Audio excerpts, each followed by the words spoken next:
कहानी की शुरुआत में हम सोरेन नाम के एक आउल को देखते हैं जो अपनी छोटी बहन इग्लेंटे के साथ गार्डियंस ऑफ गहुल की कहानियों के कैरेक्टर बनकर खेल रहे होते हैं। तभी उनका एक और भाई क्लड उनसे कहता है कि चलो अब चलकर सो जाएं, क्योंकि उसे ये कहानियां बकवास लगती है। तब उन लोगों के डैड वहां आते हैं और क्लड से कहते हैं कि ये कहानियां उनकी संस्कृति और इतिहास का एक हिस्सा है, इनसे वो बहुत कुछ सीख सकते हैं। पर क्लड कहता है कि बार बार वो एक ही कहानी के बारे में सुनकर पक चुका है। पर सोरेन और इग्लेंटे को ये कहानियां बहुत पसंद थी। वो दोनों उन कहानियों पे बिलीव करते थे और वो समझते थे कि गार्डियन सच में होते हैं। उनकी मॉम उन सबको अब सोने को कहती है। सोरेन इग्लेंटे को बता रहा था कि अब तक की कहानी में गार्डियंस प्योर वन से लड़ते हुए पिछड़ रहे हैं, कहीं वो हार ना जाए। पर फिर लाइज ऑफ कील नाम के एक आउल ने उन शैतानी आउल्स के लीडर को मार डाला और एक बार फिर से गार्डियंस की जीत हुई। एक बार फिर से आउल साम्राज्य को आज़ादी मिल जाती है और वो गार्डियंस अपने घर वापस लौट आए, जिसका नाम गहूल था। पर लोग कहते हैं कि शैतानों का लीडर अब भी जिंदा है और वो अपनी टूटी हुई चोंच को छुपाने के लिए मेटल का एक मास्क पहनता है।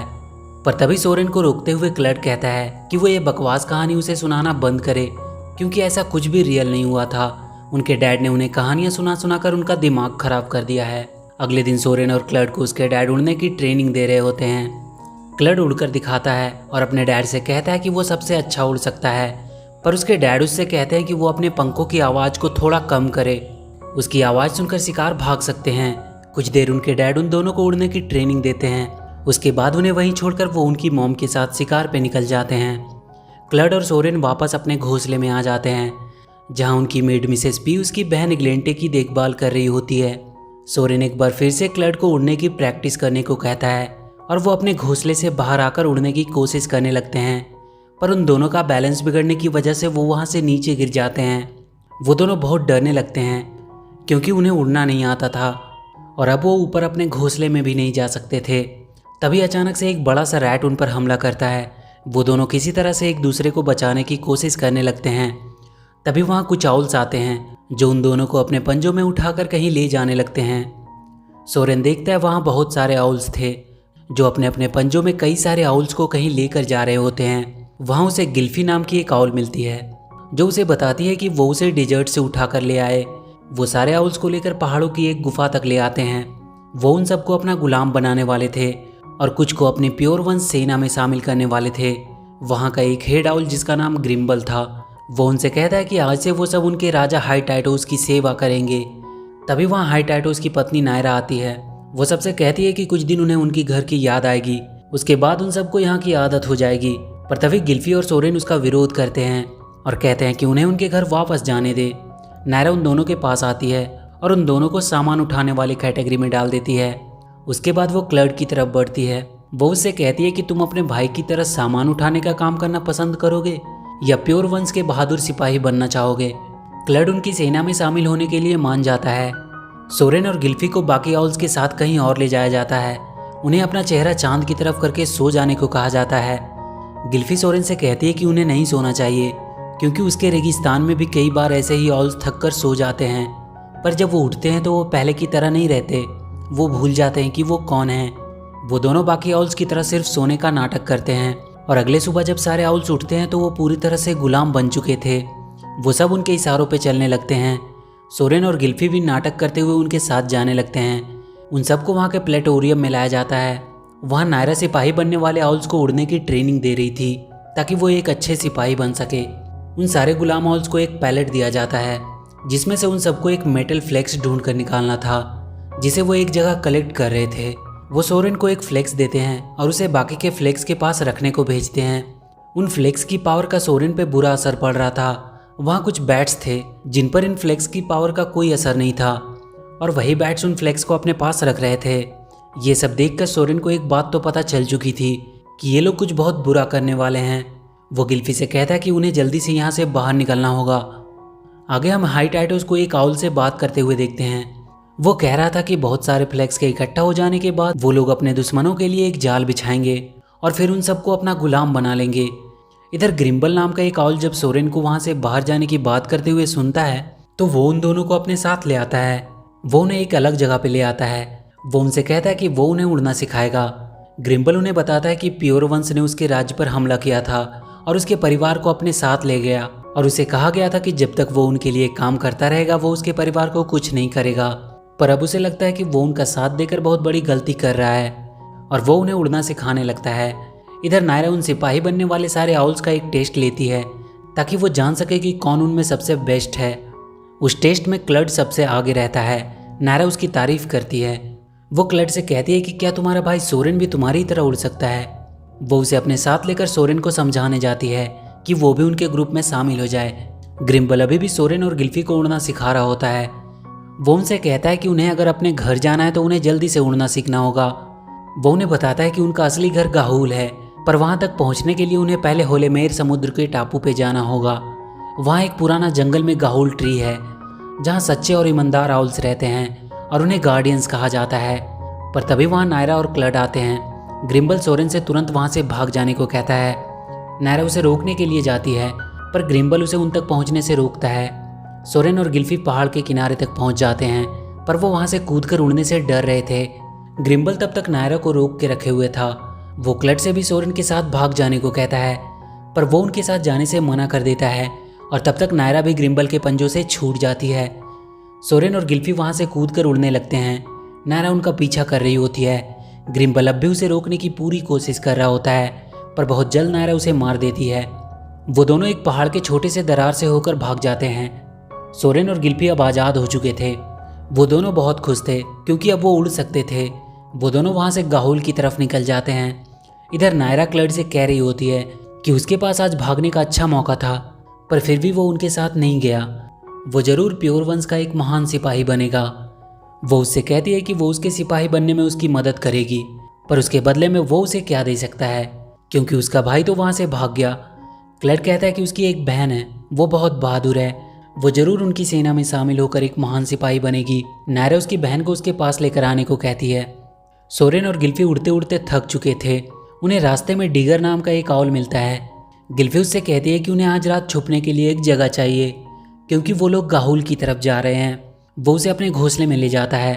तभी वहाँ उसका दोस्त ट्विलाइट आता है जिसने खाने के लिए मिसेस पी को पकड़ कर लाया होता है।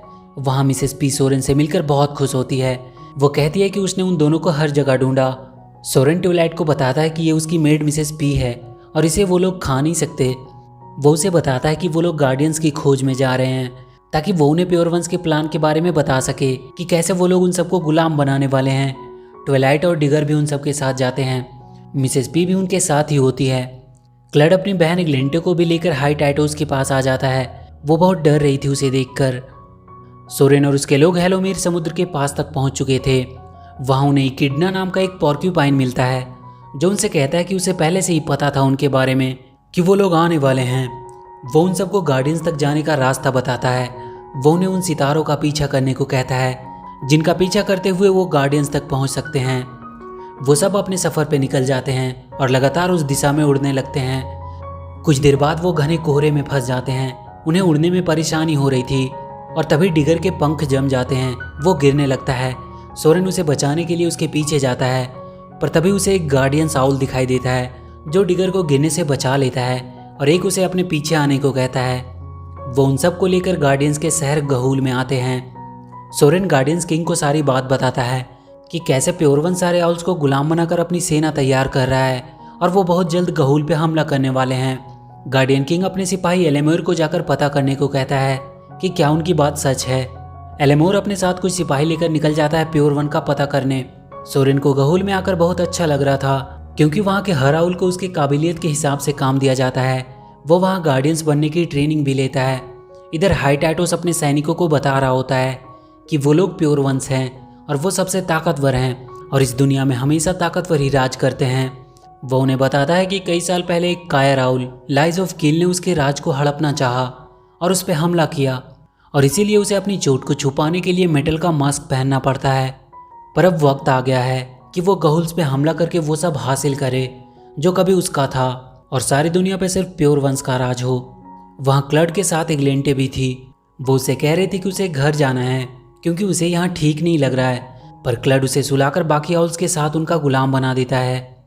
गार्डियंस का एक आउल सोरेन को उड़ने का सही अंदाज बताता है। वो उसे हवा को महसूस करने को कहता है और उसके बहाव के साथ उसे उड़ने की कोशिश करने को कहता है। सोरेन को उसकी बातें समझ आ रही थी वो हवा के बहाव के साथ उड़ने लगता है और उसमें वो इतना खो जाता है कि वो पानी में गिरने वाला होता है। पर सही समय पे वो गार्डियन उसे बचा लेता है। उसके बाद वो गार्डियन उसे लेकर अपने घर आ जाता है। एलेमेर अपने सिपाहियों के साथ प्योर वंस के इलाके तक पहुंच चुका था।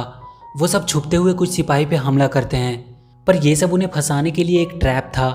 वो सब पकड़े जाते हैं। इधर सोरेन उस गार्डियन के साथ उसके घर में था। वहाँ उसका साइन देखकर उसे पता चलता है कि वो गार्डियन लाइज ऑफ कील है, जो उसका सबसे फेवरेट गार्डियन था। सोरेन उससे पूछता है कि उन्होंने अपना नाम क्यों छुपा कर रखा हुआ है। तब वो कहता है कि लड़ाई हमेशा अपने साथ तबाही लाती है। उस लड़ाई में उसने अपना बहुत कुछ खोया, इसलिए तब से वो लड़ाई छोड़कर एक लेखक बन गया। और तभी एलेमोर वहाँ वापस आ जाता है।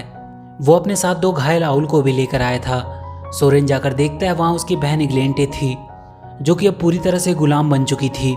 वहाँ के डॉक्टर उसे ठीक करने के लिए अपने साथ लेकर चले जाते हैं। एलेमेर सबको बताता है कि सोरेन की बात बिल्कुल सही थी। वहाँ बहुत से प्योर वंस हमला करने की तैयारी कर रहे हैं। गार्डियंस किंग सबको लड़ाई के लिए तैयार होने को कहता है, क्योंकि वो लोग उन पर हमला करने जाएंगे। सोरेन ली से कहता है कि वो भी उसके साथ आना चाहता है, पर वो उससे कहता है कि वो यहीं रहकर अपने बहन का अच्छे से देखभाल करे। और सारे गार्डियंस की फोर्स प्योर वंस पे हमला करने के लिए निकल जाते हैं। सोरेन वहीं अपनी बहन के पास ही रुकता है। वो गार्डियंस वहाँ पहुंचकर एक एक करके सारे टाइटोस को मारने लगते हैं। और इधर इग्लेंटे को तब तक होश आ जाता है। वो सोरेन से कहती है कि क्लड ने ही उसे वहाँ गुलाम बनाया था और उसी ने उसे एलेमेर को यहाँ लाने के लिए दिया था। सोरेन समझ जाता है कि एलेमेर भी उनके साथ मिला हुआ है और ये सब गार्डियंस को फंसाने का उनका प्लान है। वो तुरंत उन्हें बचाने के लिए वहाँ से निकल जाता है। उसके साथ गिल्फी, डिगर और ट्वाइलाइट भी थे। इधर सारे गार्डियन को वो उस मेटल फ्लेक्स की मदद से कैद कर लेते हैं, क्योंकि वो सारे फ्लेक्स की पावर को झेल नहीं पा रहे थे। नायरा वहाँ के सारे बैट्स को उन्हें मारने के लिए भेजती है, क्योंकि उन बैट्स पे उस फ्लेक्स का कोई असर नहीं होता था। और इसके बाद हाई टाइटोस धोखे से एलेमेर को भी मार देता है। सोरेन भी अब तक वहाँ पहुँच गया था, पर वो चाहकर भी कुछ नहीं कर सकता था। तभी उसे पास के जंगल में लगी हुई आग दिखाई देती है और उसे एक आइडिया आता है।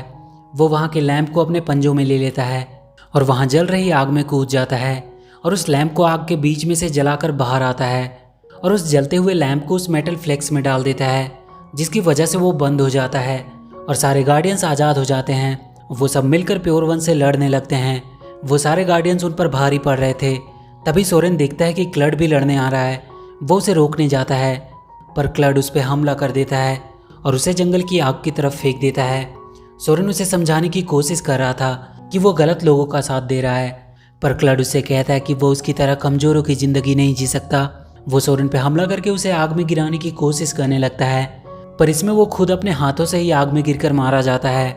सोरेन अपनी तरफ से आखिरी वक्त तक उसे बचाने की कोशिश करता है, पर वो उसे बचा नहीं पाता है। इधर लीज ऑफ कील सीधा हाई टाइटोस के पास पहुंचता है और उससे लड़ने लगता है। लीज उसे एक बार फिर से हरा देता है, पर टाइटोस को बचाने नायरा भी आ जाती है और वो दोनों मिलकर लाइज पे भारी पड़ रहे थे। टाइटोस उसे मारने ही वाला होता है कि सोरेन अपने साथ एक जलती हुई लकड़ी लेकर आता है और उसे बचा लेता है। टाइटोस सोरेन को मारने के लिए उसकी ओर झपटता है, पर उस जलती हुई लकड़ी की मदद से सोरेन उसे मार देता है। ये देखकर नायरा अपने बचे हुए सिपाहियों को लेकर वहां से भाग जाती है और एक बार फिर से गार्डियंस की जीत होती है। उसके बाद सारे गार्डियंस लौटकर गहूल आ जाते हैं। सोरेन के मॉम डैड भी वहां पहुंच चुके थे। उन्हें सोरेन की बहादुरी पे बहुत नाज था। सोरेन को भी एक गार्डियन बना दिया जाता है, पर अंत में सोरेन कहता है कि लड़ाई खत्म होने के बाद नायरा भाग गई और उसके भाई क्लड का भी कुछ पता नहीं चला। और इसी के साथ ये मूवी यहीं खत्म हो जाती है। तो वीडियो अगर अच्छी लगी हो तो please do like and share the video and please subscribe to my channel and press that bell icon